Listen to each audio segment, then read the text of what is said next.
नमस्कार साथियों, मेरा नाम है धनंजय। स्वागत करता हूं आपका अपने यूट्यूब चैनल रियल स्टडी में। आज हम बात करेंगे एक्टिव एंड पैसिव वॉइस का पार्ट 2। थोड़ा सा रह गया था, उसको भी देख लेते हैं। अगर पार्ट 1 किसी ने नहीं देखा है तो डिस्क्रिप्शन बॉक्स में उसका लिंक दे दिया हूं, जाके देख सकते हैं। तो चलिए शुरू करते हैं। साथियों, हमने यही बताया था कि एक्टिव से पैसिव बनाने के लिए सब्जेक्ट को ऑब्जेक्ट में बदलेंगे, ऑब्जेक्ट को सब्जेक्ट में बदलेंगे। पैसिव वॉइस में मेन वर्ब के थर्ड फॉर्म का इस्तेमाल हमेशा करेंगे। उसके बाद जो हेल्पिंग वर्ब होता है उसको इसके अनुसार बदलते हैं। बाकी सब हमने बता दिया था। ये फ्यूचर इंडेफिनिट का है, इसका बता देते हैं। फ्यूचर इंडेफिनिट में हेल्पिंग वर्ब यूज़ होता है विल, शैल। उसको बदलने के लिए हम फ्यूचर कंटिन्यूअस वाला हेल्पिंग वर्ब लिखते हैं। जैसे विल शैल है तो उसको विल बी या शैल बी लिखेंगे पैसिव वॉइस में बदलते समय। अगर विल बी या शैल बी एक्टिव वॉइस में दिया है तो ये नहीं बनेगा, अर्थात फ्यूचर कंटिन्यूअस का पैसिव नहीं बनता है। फ्यूचर परफेक्ट वाले की बात करें, फ्यूचर परफेक्ट में विल हैव या शैल हैव दिया है तो वो बदल जाएगा विल हैव बीन या शैल हैव बीन में। फ्यूचर इंडेफिनिट की बात करते हैं। अगर इसकी स्ट्रक्चर की बात करें तो स्ट्रक्चर में क्या होगा, ऑब्जेक्ट को सब्जेक्ट बना के लिख देंगे। उसके बाद विल बी या शैल बी का इस्तेमाल करेंगे, मेन वर्ब के थर्ड फॉर्म का इस्तेमाल करेंगे। उसके बाद सब्जेक्ट को ऑब्जेक्ट बना के लिख देंगे। यहाँ ऑब्जेक्ट को सब्जेक्ट बनाते हैं और यहाँ सब्जेक्ट को ऑब्जेक्ट बना के बाई से जोड़ देते हैं।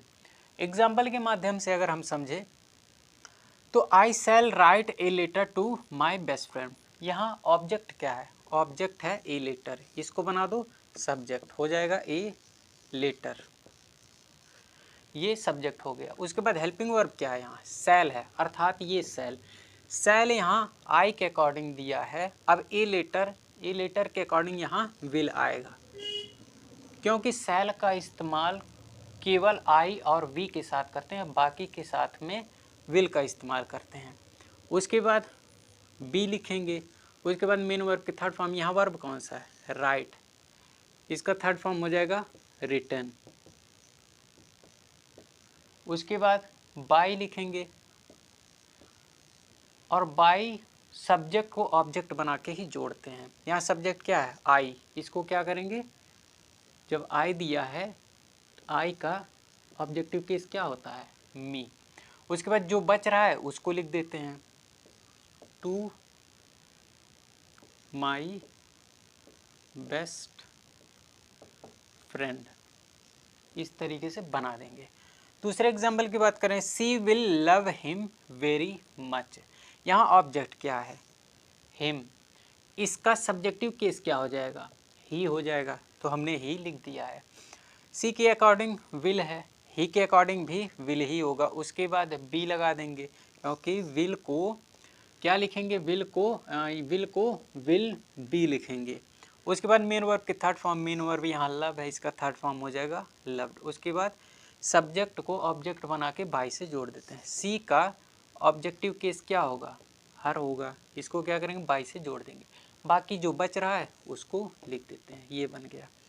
इसका निगेटिव की अगर बनाएं, I shall not teach you English. यहाँ ऑब्जेक्ट दो है, किसी को भी लेके बना सकते हैं। इंग्लिश को हम लेते हैं क्योंकि यहाँ क्या पढ़ाया जाता है, मैं क्या पढ़ाऊँगा, तो क्या जिस चीज़ पे काम किया जाता है, पढ़ाने का काम किस चीज़ पे किया जा रहा है, इंग्लिश पे, तो मेन ऑब्जेक्ट हमारा यही हो गया, इंग्लिश विल नॉट। अच्छा, निगेटिव में नॉट कहाँ बैठता है, मेन हेल्पिंग वर्ब और बी के बीच में बैठा है, ये निगेटिव का स्ट्रक्चर बन गया।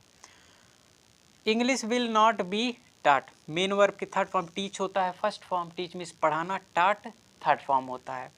उसके बाद फिर ऑब्जेक्ट, उसके बाद ऑब्जेक्ट। अच्छा, ये जो बच रहा है उसको बाद में भी लिख सकते हैं, इसको क्या करें, हम बाद में भी लिख सकते हैं, वो भी सही होगा, यू, या तो पहले ही लिख सकें, पहले भी लिख सकते हैं, कोई दिक्कत नहीं है, दोनों सही होगा। अब यहाँ सब्जेक्ट क्या है, आई, इसका ऑब्जेक्टिव केस क्या होगा, मी, इसको बाई से जोड़ देंगे। ये आप बनाइए। उसके बाद बढ़ते हैं हम इंट्रोगेटिव की तरफ। इंट्रोगेटिव सेंटेंस में जो सेंटेंस होता है या तो क्वेश्चन वर्ड से प्रारंभ होता है या तो हेल्पिंग वर्ब से प्रारंभ होता है। और उसकी पैसिव वॉइस जो बनाना, अगर पैसिव वॉइस बनाना होता है तो पैसिव वॉइस अगर एक्टिव वॉइस हेल्पिंग वर्ब से प्रारंभ हुआ है तो पैसिव भी हेल्पिंग वर्ब से ही प्रारंभ होगा। अंतर यही है, सब्जेक्ट के अनुसार यहाँ शैल लगा है, अब ये ऑब्जेक्ट सब्जेक्ट बनेगा तो विल लग जाएगा, बस इतना रहेगा। ये हो जाएगा विल, उसके बाद ऑब्जेक्ट को सब्जेक्ट बना देंगे, द बैलून, द बैलून, उसके बाद बी लिखेंगे, क्योंकि यही तो है कि शैल को शैल बी में परिवर्तित कर देंगे। बस यहाँ जो सब्जेक्ट होता है उसको बीच में लिख देंगे। उसके बाद मेन वर्ब की थर्ड फॉर्म, यहाँ फर्स्ट फॉर्म फ्लाई है, थर्ड फॉर्म इसका हो जाएगा, थर्ड फॉर्म हो जाएगा फ्लोन। उसके बाद क्या, सब्जेक्ट को ऑब्जेक्ट बना के बाई से जोड़ देंगे। सब्जेक्ट यहाँ क्या है, वी, और वी जब ऑब्जेक्ट बनेगा तो बन जाएगा अस, और इसको बाई से जोड़ देंगे अस। बाकी जो बच रहा है उसको आगे लिख दीजिए, इन द स्काई। उसके बाद क्वेश्चन मार्क। अगला एग्जाम्पल देखते हैं, how will they play cricket in the ground. यहाँ ऑब्जेक्ट क्या है, ऑब्जेक्ट यहाँ है क्रिकेट। क्रिकेट को उठाएंगे, सब्जेक्ट बनाएंगे, लेकिन ये क्वेश्चन वर्ड से प्रारंभ हुआ है एक्टिव वॉइस, इसलिए पैसिव वॉइस भी क्वेश्चन वर्ड से प्रारंभ होगा। इसके अनुसार यहाँ विल लगेगा। हाउ से प्रारंभ हुआ तो हाउ ही रह जाएगा। हेल्पिंग वर्ब विल है, ऑब्जेक्ट उठाएंगे सब्जेक्ट बना देंगे, हाउ विल क्रिकेट, उसके बाद बी लगाएंगे, फिर मेन वर्ब का थर्ड फॉर्म प्लेड, उसके बाद सब्जेक्ट को ऑब्जेक्ट बना के बाई से जोड़ देंगे। दे का ऑब्जेक्टिव केस होता है देम, और बाई से जोड़ देंगे। बाकी जो बच रहा है उसको वैसे ही लिख देंगे। इंट्रोगेटिव निगेटिव सेंटेंस की बात करें, ये होता है, इसमें क्वेश्चन वर्ड भी होता है और नॉट भी होता है। Why will she not take medicine tomorrow. Y से प्रारंभ हुआ है तो वाई यहाँ भी रह जाएगा। उसके बाद सब्जेक्ट के अनुसार ये ऑब्जेक्ट जो है ये सब्जेक्ट बनेगा तो इसके अनुसार यहाँ विल ही लगेगा, सब्जेक्ट हो गया। उसके बाद बी, उसके बाद मेन वर्ब के थर्ड फॉर्म आता है। मेन वर्ब के थर्ड फॉर्म इसका टेक का हो जाएगा टेकन। उसके बाद सब्जेक्ट को देखेंगे, सब्जेक्ट को ऑब्जेक्ट बना के बाई से जोड़ देंगे। सी का ऑब्जेक्टिव केस होता है हर, और इसको बाई से जोड़ देंगे। बाकी जो बच रहा है उसको इस तरह से लिख देंगे। उसके बाद will he tear his clothes tomorrow, इसको आप बनाइए। अब हम बढ़ते हैं फ्यूचर कॉन्टिन्यूअस की तरफ, लेकिन फ्यूचर कॉन्टिन्यूअस का पैसिव बनता ही नहीं है, इसीलिए हम आ जाते हैं या फ्यूचर परफेक्ट टेंस की तरफ। फ्यूचर परफेक्ट टेंस की बात करें तो फ्यूचर परफेक्ट टेंस में हेल्पिंग वर्ब यूज होता है विल हैव या शैल हैव। इसको जब पैसिव बनाएंगे तो यही ऑक्सिलरी वर्ब या helping verb will have been या शैल हैव बीन में बदल जाएगा। इसके स्ट्रक्चर की बात करें, अगर इन अफर्मेटिव स्ट्रक्चर की बात करें तो ऑब्जेक्ट को सब्जेक्ट बनाएंगे, उसके बाद विल हैव या शैल हैव, उसके बाद बीन लगाएंगे मेन वर्ब के थर्ड फॉर्म, उसके बाद सब्जेक्ट को ऑब्जेक्ट बना के बाई से जोड़ देंगे। अच्छा, यहाँ बाई रहेगा, यहाँ बाई से जोड़ देंगे, ठीक है। एग्जाम्पल की बात करें, I shall have done my work for them, इसको बनाएंगे कैसे, देखिए यहाँ ऑब्जेक्ट क्या है, ऑब्जेक्ट है माई वर्क। क्या करने की बात हो रहा है, वर्क करने की, माई वर्क। अब हमने बताया था पहले वीडियो में, my work, their work, his work, इस तरह का अगर आता है इसको सब्जेक्ट बनाना है तो इसको माई को क्या करेंगे, द बना देंगे, ये हो जाएगा द वर्क। उसके बाद आई के अनुसार यहाँ शैल यूज हुआ है, अब इस सब्जेक्ट के अनुसार यहाँ विल यूज होगा। उसके बाद क्या रहेगा, उसके बाद हैव, अब इसको बदल देंगे बीन में, हैव बीन। उसके बाद मेन वर्ब के थर्ड फॉर्म का इस्तेमाल करते हैं, यहाँ मेन वर्ब डन है। परफेक्ट वाले टेंस में हमेशा मेन वर्ब के थर्ड फॉर्म का इस्तेमाल होता है, चाहे कोई भी टेंस हो। ये ऑलरेडी थर्ड फॉर्म दिया है, इसको ऐसे ही लिख देंगे।